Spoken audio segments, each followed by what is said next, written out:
Okay, we're going to call to order the Torrington Public Schools Board of Education regular meeting for Wednesday, May 20th. We'll start with the Pledge of Allegiance. I pledge allegiance to the flag of the United States of America and to the republic for which it stands, one nation, under God, indivisible, with liberty and justice for all. Thank you. Okay, roll call. Mrs. Kathy Yankin. Here. Mr. Hinman. Here. Ms. Horn will be late. Mr. Kisko. Here. Mr. Knight. Here. Mr. Lemoyne. Here. Mr. Nargent. Present. Mrs. Richardson. Here. Got a roll of Mr. Sawyer. Mr. Tebow. Here. Mr. Trubb. Mayor Carbone is not here. Ms. Garrett is here. Mr. Bissett is hiding over there as well. Mr. Campolita. Here. Ms. Glocko. Here. Ms. Lebowski. Here. Mr. Potter. Here. Excellent. Full house. Okay, the school community session. The board invites members of the community to speak on topics to be addressed in the agenda or on other topics of interest. Individuals wishing to make comment are requested to fill out the speaker sign-up sheet, which is located at the table in the front, including your name and address, which must also be stated at the beginning of your comment. The board will not allow comments regarding specific staff members or personal grievances. Courtesy is expected in this limited public forum. Participating time will be limited to 3 minutes per person, 10 minutes overall, to guarantee an efficient operation of the entire meeting. The list is empty? Yes. The list is empty. Approval of the agenda. Can I get a motion to approve the agenda? So second. Jeremy, Dan, discussion? I do. Yes. I would like to request that we remove item 4H, IT outsourcing presentation. We don't have any information on that. I'm not sure how it got added to the agenda. 1, 2, I'm very uncomfortable with the fact at the last minute that we are offering a vendor, a platform on our agenda that we have not offered to our employees and other people that were part of the discussions during budget. If I may answer, that request formally came from myself as I had requested a presentation for Monday's meeting, and the administration chose to deliberately and willfully acknowledge the fact that they did not wish to put together that information. So I had sent a request to the chair that that presentation be done. But we have no information on the presentation? It's going to be a visual presentation. It is a presentation of... Again, there is no action item on the meeting if you look.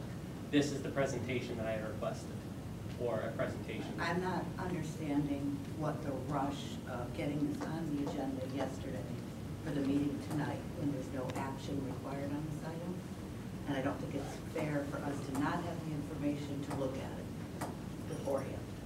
And I feel, again, this is another case of us having the cart pull the horse. If the board wants to review the IT, the board should be vetting this in the subcommittees in budget, personnel, and policy, then bring all the information forward to the full board. I believe that after this presentation tonight, if the board decides they want to go further with it, then it will be sent to subcommittee for subcommittees to vet it and review it as needed.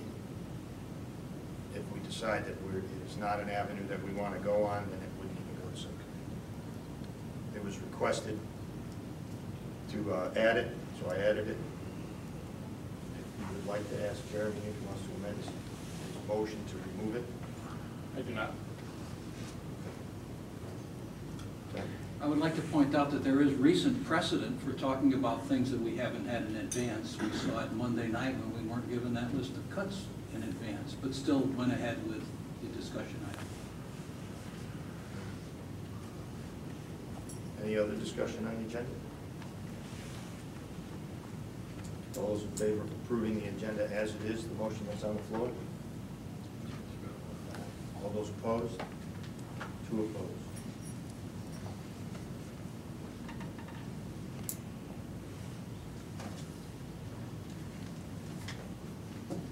Okay, informational sharing. I know she just finished a tennis match, so she's not.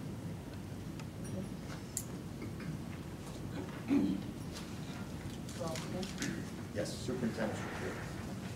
You found in your packet a technology grant that we received from the state of Connecticut. Last year at the middle school, we worked extensively to develop a television studio for the students as part of their tech class, and to install televisions about the school that updated current events going on at the school. We're hoping to be able to live stream this week when they place the wreath at the Tomb of the Unknown Soldier. And what with the capability, they've done morning broadcasts at the middle school, the green room. And we would like to be able to create this at the high school as well. So this grant came up for $103,000. Well, we wrote it for $103,000. And we received an answer response back if we could cut it for $20,603, of which we did. And so we still have $82,413.60 to create this similar room here at the high school. And the purpose is that it's an educational initiative to allow video and media to be distributed throughout Torrington Public Schools and to enhance existing classes with multimedia content. This would help support our civic class, the civic life course that they take, and it would just help any component within the school where they put together video shows in any way of documenting what's going on at the school.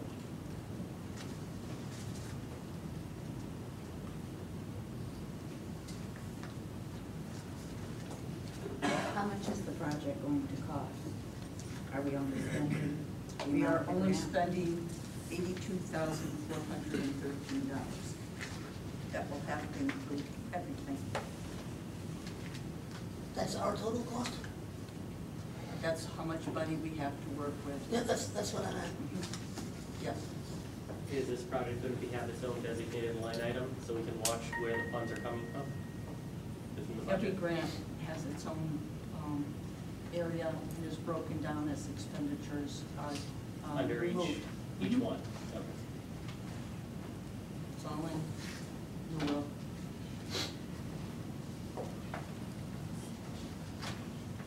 And the 20,000 you already cut, what, excuse me, are you gonna come back to us asking for that 20,000 at a later date? No, I am not.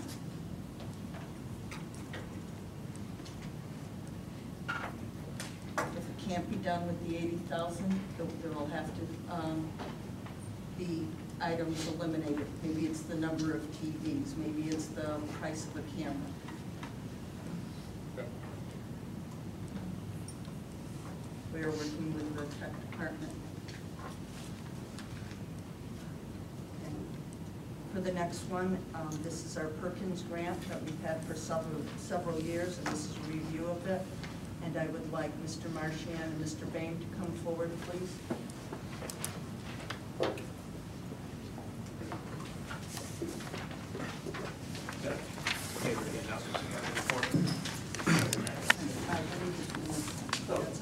No, this. Oh, okay. Good evening. What Andrew is passing out to everyone is our response from the audit that was done by the Perkins Compliance Review. This is information that the superintendent has requested that we share with you. Andrew Marchand is the Perkins Grant Coordinator. And about a month and a half ago, we had a compliance review where Lee Marcoux from the state came in with several other members from the state to do a one-day review, and kudos to Andrew for putting together the schedule where they had to meet with students, staff, superintendent, assistant superintendent, myself, all day. It's almost like a mini NEASC review. What is the Perkins grant? It's a federal grant that they give down to the state, and the state kind of shells it out to different districts. It's only for career technical education uses only. I've not heard of it before, that's what I was asking. Yep, it can only be used in the tech ed area, family consumer science, or business, along with guidance. Okay. Thank you. Yep. So, once they were completed with their review, they sent us a report with recommendations, and we had to answer back within 30 calendar days with answers to those questions. And before you, what you have there, you have the 4 questions that they posed to us that they wanted us to report back on. So Andrew and I were just going to review that with you tonight. If you have any questions, please feel free to stop us at any time. So Andrew's up first with question number 1. All right. First, I'd like to thank you for having us. And superintendent stayed the full 2 hours. State said it was the first time they've ever seen a superintendent stay for the full 2 hours, and they really appreciated the support there for the program. The first question is to provide sequential courses. You can read the first question, or the first response here, actually. To provide sequential courses and to improve achievement levels on the CTE assessments, continue to align all CTE curricula to both the Connecticut performance standards and competencies and the Connecticut core standards and national standards. Basically, we're going to stay in line with everything that we've been doing. We're going to work on curriculum. We're going to use the Perkins Grant to continue to work on curriculum and push those standards forward. New standards came out this year, so in 2015, so our curriculum is not up to date with that. And the Perkins Grant that we just submitted, we're requesting a lot of time for curriculum work in this new Perkins Grant to update it to the new standards and to make sure we're aligned with the Common Core. And B is the CTE teachers and guidance will use the Perkins Grant money to enhance the curriculum. That's pretty much the same kind of concept, and to help the future and connect the students to the pathways that has been created with the academic work. So continuing basically, essentially what we're doing and just improving on what we have already. The second question is to remain in compliance with the Perkins requirements, maintain size, scope, and quality of CTE programs. Perkins Grant will be used to update curriculum by updated materials and instructional supplies. The grant will also be used to help update and initiate future changes with manufacturing, STEM, and 21st century skills in the area of career technical information. A lot of that has to do with equipment that is purchased in the technology area, business area, as well as family and consumer science. For example, I know one school district updated their family consumer science, specifically the culinary department, and they upgraded the whole entire kitchen to be more of a commercial style kitchen. That's something that I know Andrew and I are very interested in pursuing in the future with the Perkins Grant money. Torrington High School will plan on staying compliant with the Perkins Grant regulations by creating pathways and opportunities to establish concentrators in more than one area, and we are currently working on that as well now with the opportunities of Northwestern Community College, as well as the partnership that goes along with that, with the options program, with the manufacturing coalition, which we just had a presentation today on. So we're expanding on those opportunities for the students as well. Number 3 was to provide students with appropriate course selection and placement, increase collaboration between administrators, school counselors, and CTE staff. The past 2 years and going forward, Torrington High School administration has been and will continue to oversee the Department of Guidance and the CTE area, and Director of Secondary Education and Coordinating Teacher. We have an active role, as well as other administrators in the building, in ensuring the Perkins Grant use in the CTE department, basically making sure that we use it in the CTE department and stay within compliance of the rules of the grant. The Perkins Grant will be utilized to provide more professional development opportunities between guidance department, career technical education, and administration. So connecting the three groups there pretty well. Guidance along with CTE department and administration at the district and school level has been working and will continue to work very closely on a newly implemented manufacturing program that Ms. Glocko has helped us implement at the high school, and we had a great turnout today for that at the information session. We actually had, they're looking for 10 to 15 slots to fill, and they actually had, and it's for the juniors and sophomores that we're doing the presentation. Today we just had the juniors, and we had 15 juniors actually sign up during the exit slip that showed a tremendous interest in the program, which was good, which was higher than what we had anticipated. And we still have the sophomores coming in next week to see the presentation as well. So will you be increasing the number of slots? That will be determined by the program coordinator from Northwestern Community College. If we run into that, that's a good problem to have, obviously. Sure So if we do that, we will talk about that definitely. But the goal for him is to have, and he's got experience with this program, he said, is to have to start off with about 15 students from the school. So if we can get more and he's willing to take more, that'd be great. Number 4 is to ensure students have the opportunities to choose courses according to career interest and academic goals, establish a structured career development path. Student success plans are currently in place throughout the 4 years of Torrington High School. Guidance is currently developing a student success plan for the middle school to help create a 7-year plan starting students off in the idea of the career path early. That work is being done now. It's going to be continued at the end of the year. The old thought was to have 4-year SSP plans, career plans. Now it's more a 6-12 mentality, getting the kids' interest levels, what they're interested in. We brought manufacturing groups to the middle school. We brought different career opportunities to the middle school. We've had every grade take a look at and take tours and look at different opportunities for students to gain interest. So that's something we want to increase, and the Perkins money allows us to bring those people in as well. And again, a career fair and manufacturing day have been set up and developed at the middle school, and a career day and manufacturing information session is being implemented in Torrington High School. So the money helps support these people coming in. A lot of them do come in on their own, but provides us the opportunity to help with transportation to and from as well. So. If you were here on family night as well, you could see the 3D printer in action that was purchased with the Perkins grant. The building that's out in the courtyard. Okay, all those machines have helped to, all those machines were purchased through the Perkins grant initially. If they need improvements, that's basically what the Perkins grant is for, to keep that, because it's so expensive, it doesn't come through the capital budget of the board. The grant is there to help keep this department and keep this area running and keep the kids working with their hands and play and educate at the same time. And it takes a lot of time to get this stuff out, and that's what the plan is for Andrew's departments to be working on at the end of the year, and the professional development opportunities that we have is to really focus on what we, the goals and what we're going to be doing with the money for next year. So. Thank you. Questions? You're so thorough, we have nothing. Sure. Okay. Thank you.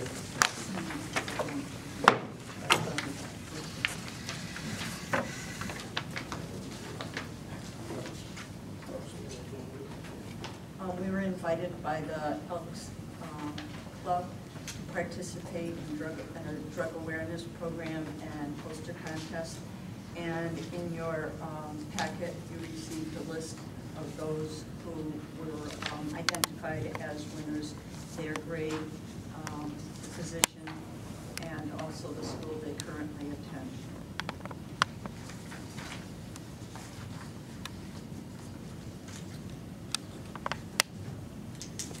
And for our next presentation, I would like to invite Mr. Legere to please come forward.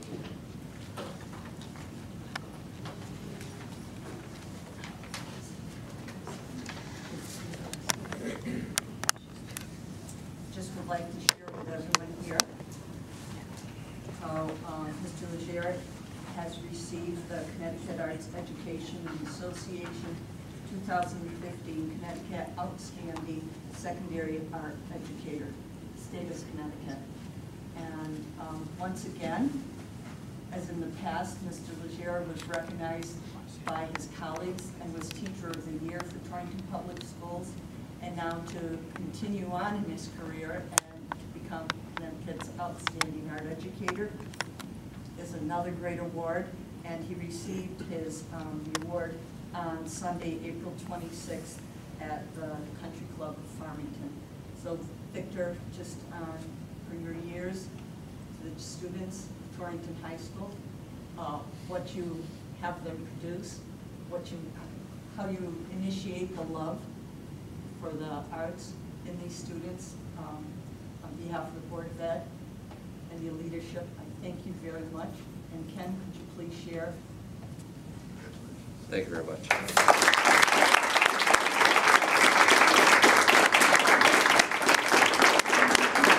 you like to say a few words? Sure. Use this microphone? Sure. He's right there. Go right ahead.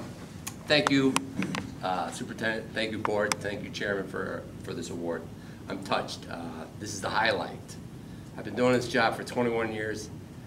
I've worked 4 different districts, 8 different schools, probably taught 5,000 students at this point, from kindergarten, pre-kindergarten through adults.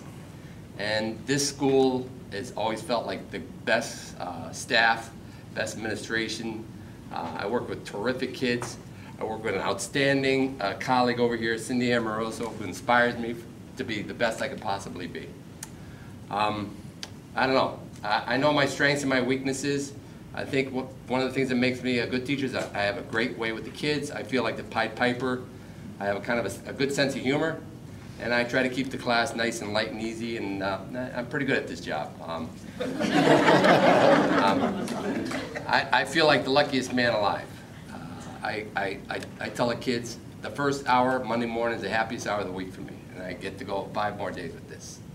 Thank you very much for this. And I won't go on and on because the phone call that came in earlier is my son is expecting a baby in St. Francis Hospital. So they're delivering. So that baby said they'd wait till we showed up. So again, thank you very much.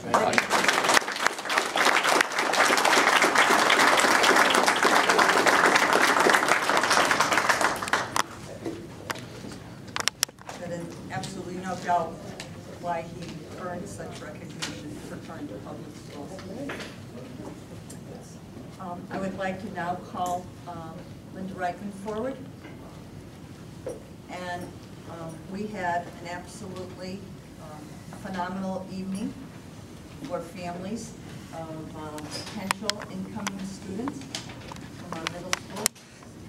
And Linda, in your packet, you saw exactly the list of events, when they were scheduled. There was even, if you went to 10, you got stamped, and Yes. enter a raffle, of which I could not, even though I participated in that. But Linda, could you please share with the board? Yes. Family night, how it came about, and Well, I have to say, Family Night has always been a part of Torrington High School. It just had been more tables in the gym and smaller exhibits. And one thing we have decided is that we need to do something as a school and as a community to make sure that Torrington High School is the school of choice for kids in Torrington. And to do that, we have to start strutting our stuff a little more spectacularly. So I asked the staff to volunteer. I had 35 adult volunteers. We had well over 50 student volunteers who came in. All the exhibits were interactive. They were manned by students, so that if you came in, you got a pottery demonstration from our award-winning ceramics student. If you wanted to make something in the 3D printer, you got to do that. We had a scene done from Once Upon a Mattress, so that if you wanted to see drama, you could actually see our students. And one thing I did want to note about the Once Upon a Mattress is they did it under extreme pressure, because just the day before, the Warner Theater called and said, we want our costumes back.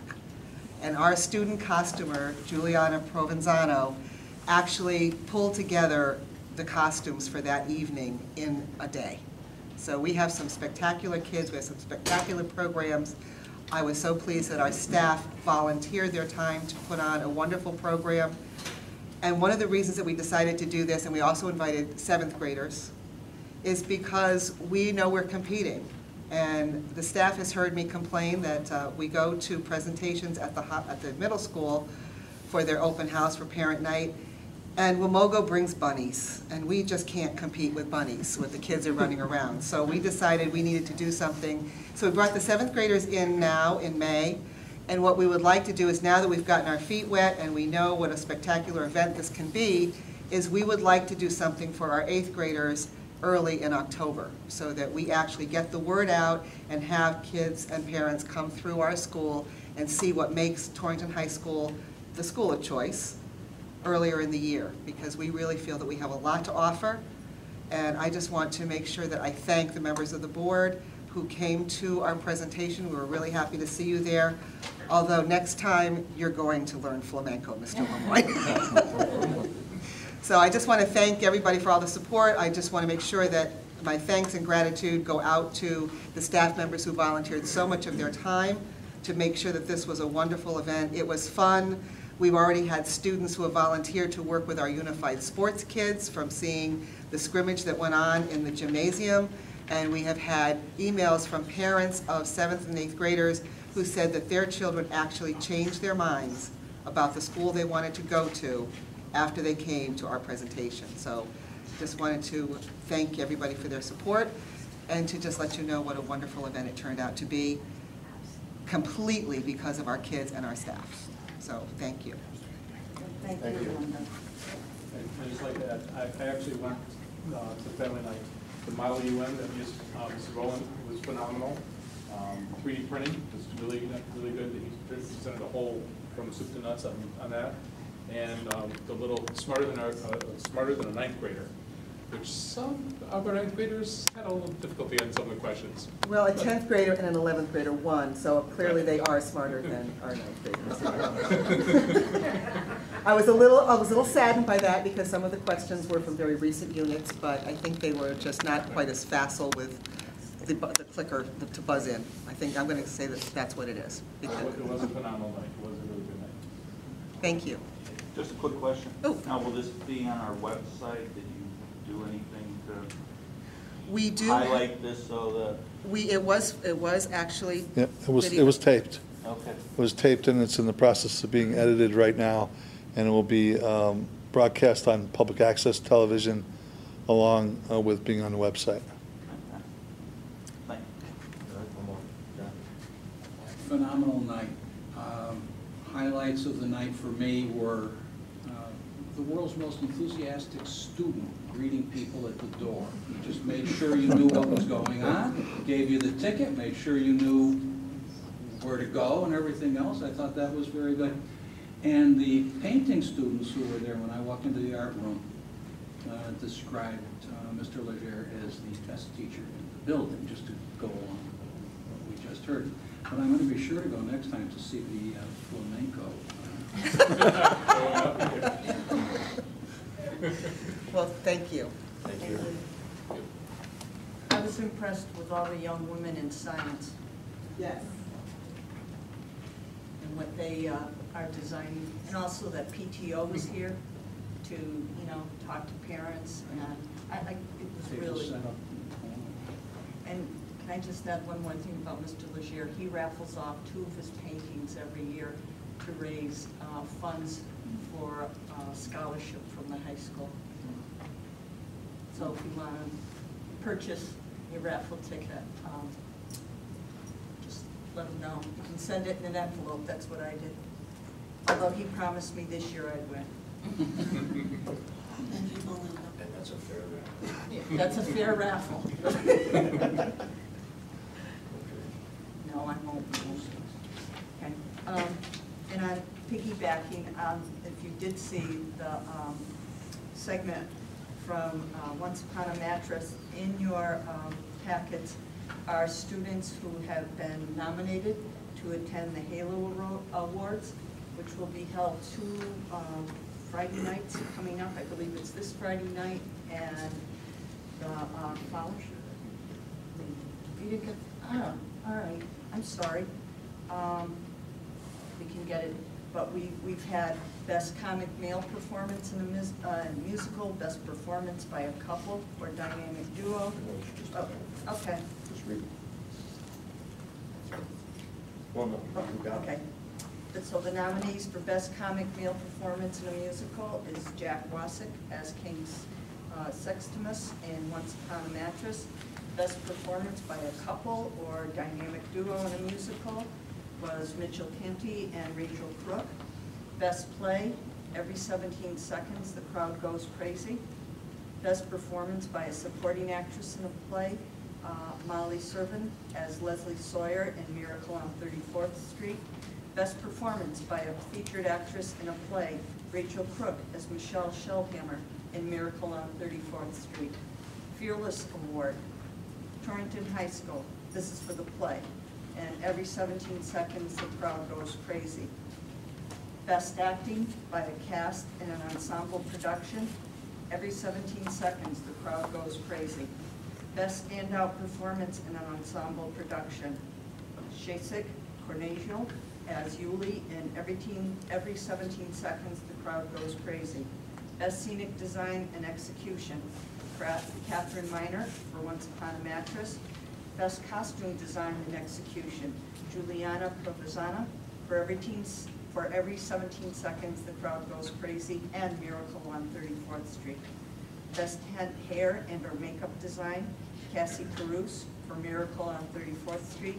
And best props design and or management, Catherine Miner for Every 17 Seconds the Crowd Goes Crazy. So we have some excellent representation in the Halo Awards, and they are held at the Palace Theater in Waterbury. And they roll out a red carpet, and the students dress up, and it's a very big night.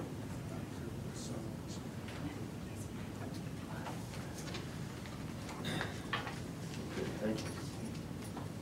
Mr. Kiska.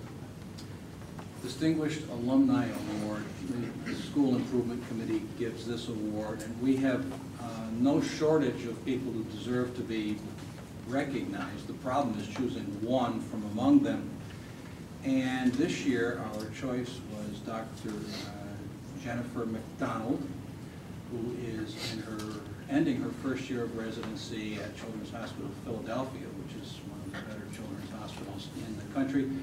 A 2000 graduate of Torrington High School, went on to Clark and then the University of Massachusetts Medical School, and just is exactly the kind of inspiration and essentially life story that we would like to show students happens to people who have gone to Torrington High School and get off to that kind of start. So we will be presenting that at the scholarship night. It'll be early because she's on duty at 6 o'clock the next morning in Philadelphia. So that will be an early part of the program. So please come and see that if you wish. But a very distinguished young lady.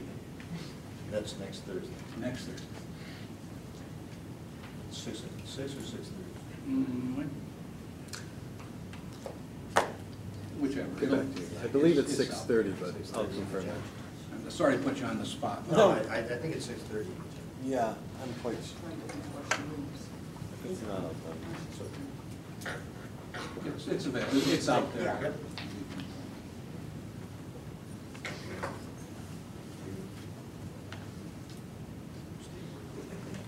I suppose I should at this point thank Michael for doing an awful lot of the legwork on getting the plaque and making arrangements and so on, and Dr. Rich as well.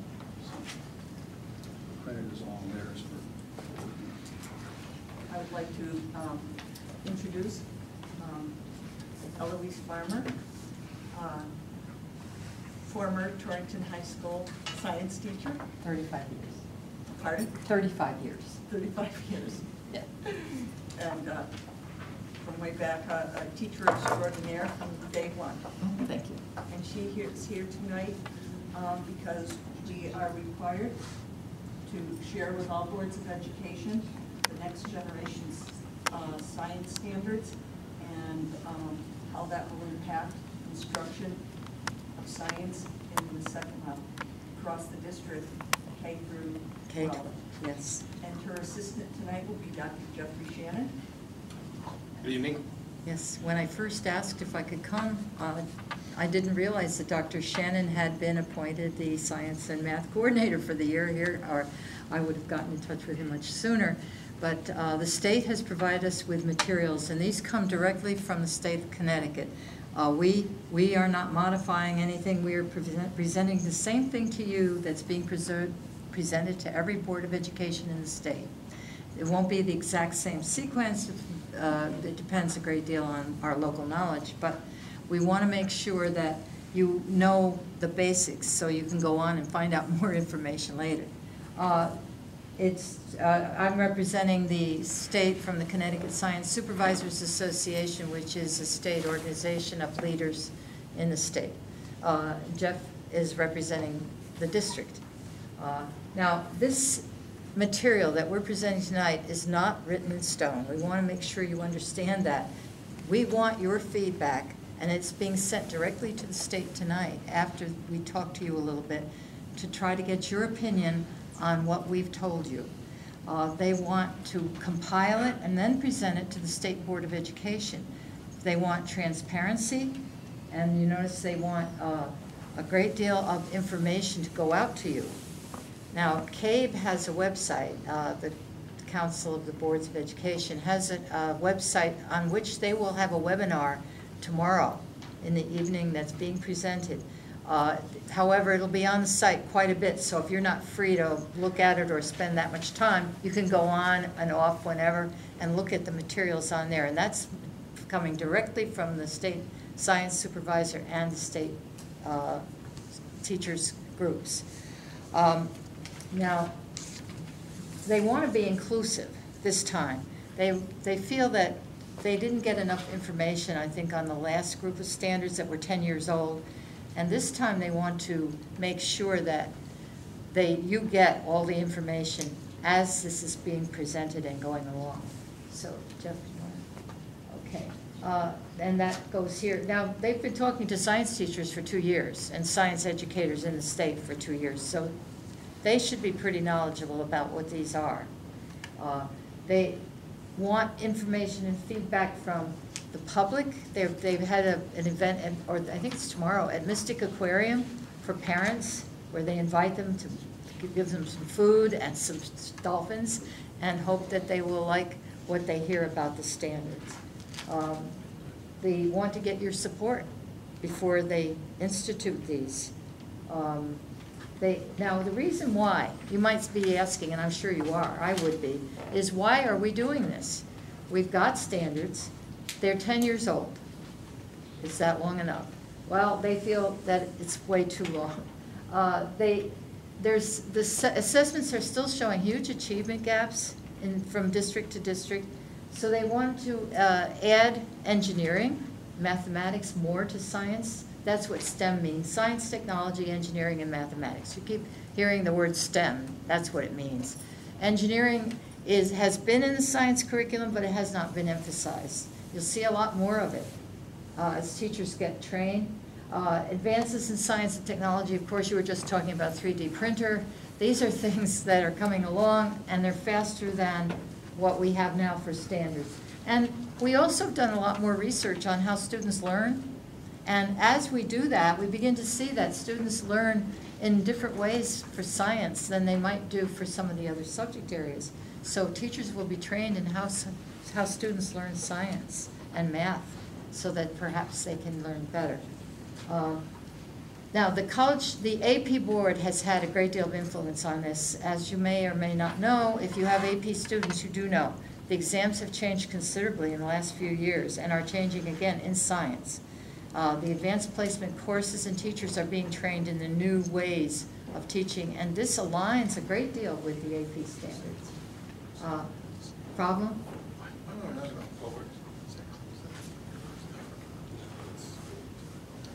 Okay, okay, sorry. All right, they want more consistency across districts. Some districts are doing much more, some are doing less, and they want to equalize that. The collaboration across states is very big. 12 states so far have adopted these standards fully. Some states are in the process of doing them partially.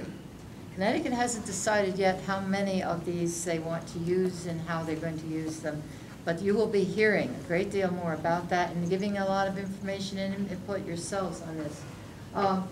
They want to combine it much more with reading, writing, and other areas. In other words, teachers will be trained in how to use these other skills in teaching science, not just focusing on content, subject matter, but how does it integrate with reading, writing, mathematics.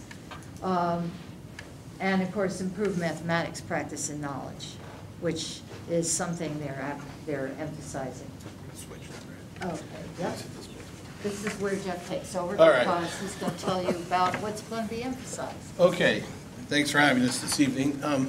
As Eloise said, we've been working on this for several years in the science community, and this past year I've gone to meetings with leaders like myself across the state to discuss and fine-tune the standards. So this is just a quick summary of how they're changing. So you can see more emphasis on students experiencing and doing the practice of science, developing explanations, using evidence, very similar to what you see in the Common Core in terms of using primary sources, finding evidence. In this case, we're doing science. We're actually doing real science experiments, developing engineering projects, things like that. We're trying to be more real-world oriented, solve real-life problems, things like that. Using, like I said, those primary sources. Less emphasis on, memorizing facts, using textbooks, doing cookbook experiments where here's the procedure, follow it, and you'll get some results. A lot less of that. You can go to the next one. So one thing that you'll see as you delve deeper into the standards is it has this three-dimensional model or three-pronged model. I like to, for you scientists out there, I always think of it as Linus Pauling's incorrect DNA model, but that's nevertheless. So it's a three-dimensional thing, in that it's hitting on different elements of science. So it's the practice of science that's doing experiments, that's solving problems by doing engineering things and solving problems with the engineering design process. It's hitting on core ideas and something that we call cross-cutting concepts. So at the bottom of that page, you can see an example of that. So it's color-coded here. So the practice of science is analyzing and interpreting data, like I said. The core concept in this particular example is that plants and animals have inherited traits from their parents. And then the cross-cutting concept is that variation of traits exists in a group of similar organisms. That's cross-cutting because you might see that same concept. For instance, let's say you're doing engineering design and you're a quality control engineer. There's going to be variability in the things that you produce. That's a similar cross-cutting concept to this concept here in evolution.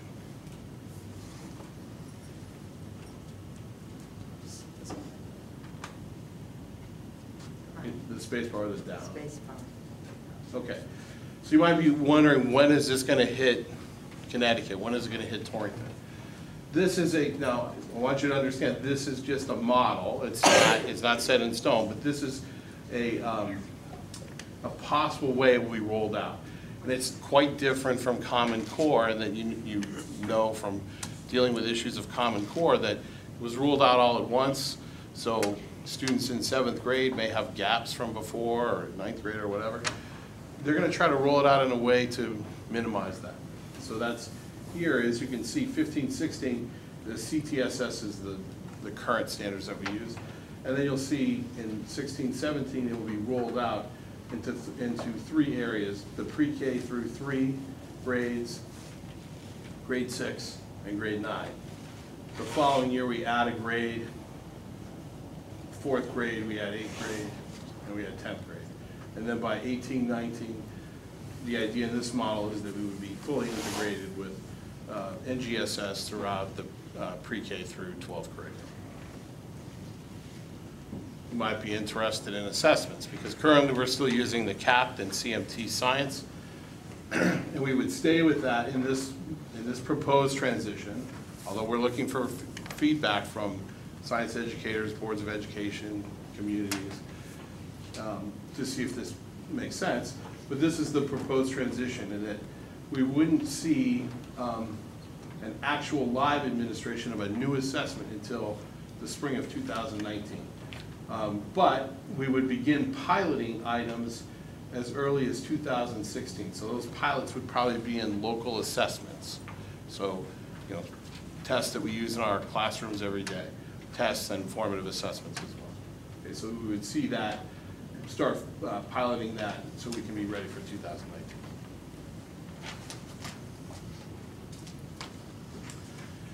This is just a slide that shows trying to reconceptualize assessments. Instead of just a high-stakes test, it's some embedded task, which is currently how we do it.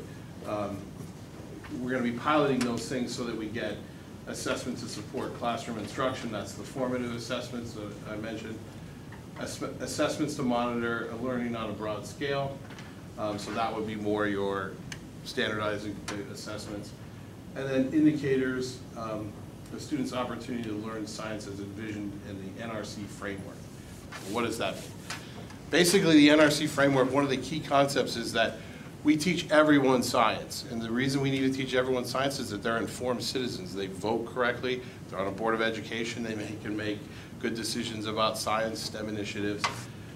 And then some people will want to be scientists, engineers, mathematicians, physicians. So we're serving both of those. Educate the general public to be informed about science, and then pushing it to a higher level so people can be involved in careers and things like that in the STEM fields.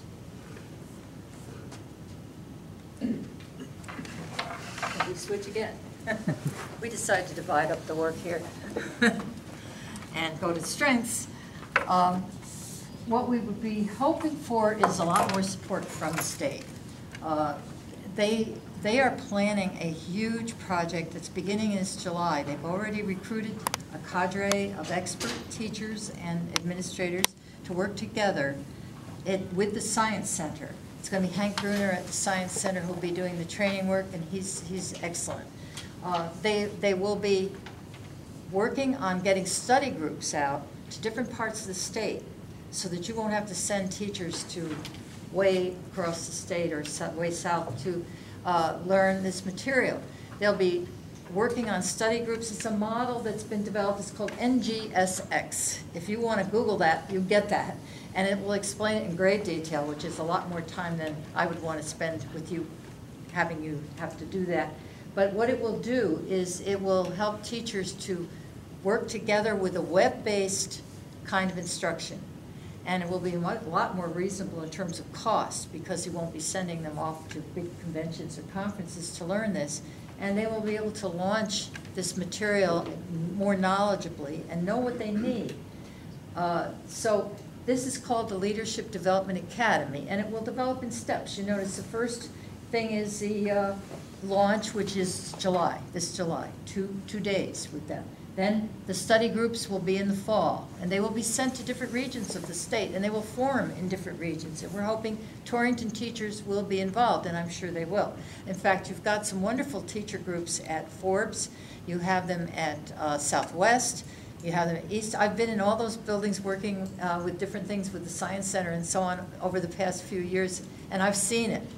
You've got a great group of elementary teachers who really are anxious to get going on this.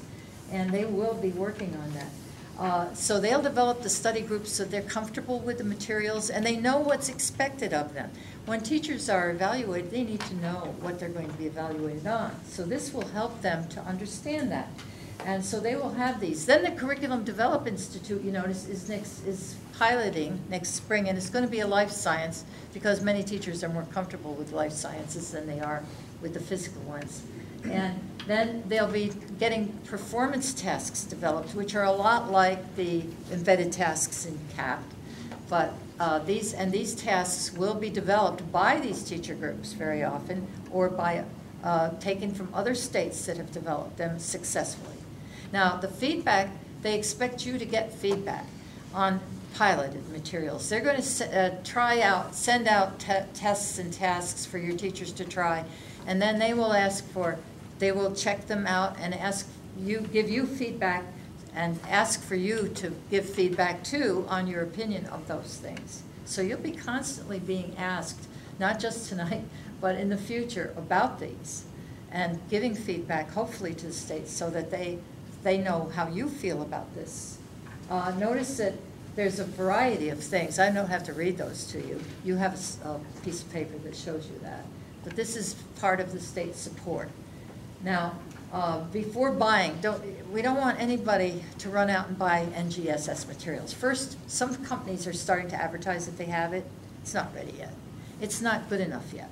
You need to wait until the teachers know what materials they need. Rather than buy them a series of stuff and say, here's NGSS, you're going to teach this, and this is what it's like, and you've got all the tests, and that's the old model. What we want the teachers to be able to do is to say, I need this because I want to accomplish this, and they need to know what it is.